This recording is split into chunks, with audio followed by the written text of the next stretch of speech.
I last seen Mark on Friday afternoon. He came down to the house. He didn't tell us he was going to the pub or what he was doing that evening.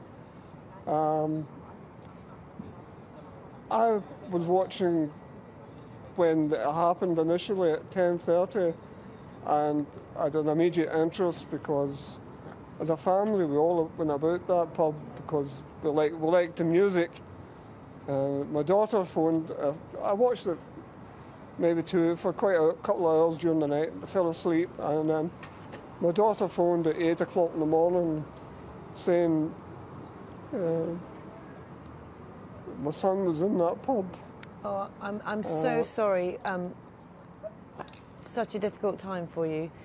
Louise, you've heard from people who saw him in the pub, have you? Sorry?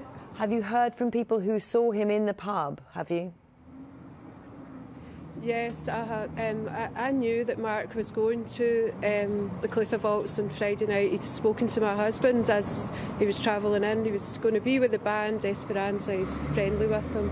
And one of his friends asked him to hold a drink for him. He was going for a cigarette, stepped outside just when the helicopter ploughed into the building. So we know for definite Mark's in there. And we've had no news since as to what's happened to Mark.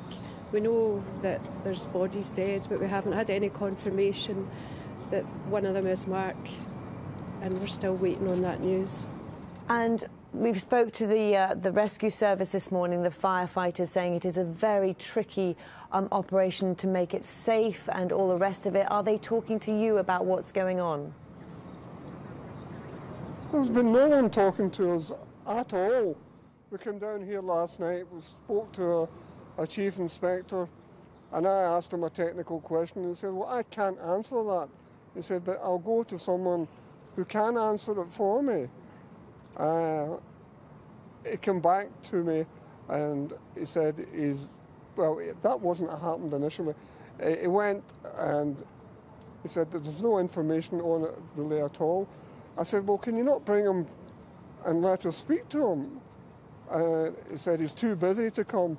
And the question I had was, why can't they suspend that helicopter, pull down the front of the pub, and they'd have direct access? I'm no expert, but it just seems like common sense to me. And I thought the integrity of the helicopter seemed to be paramount.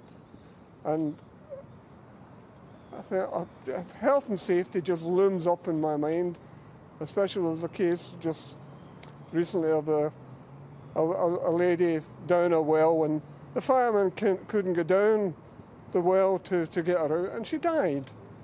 And I think if they had got into that building far quicker, people might be alive today.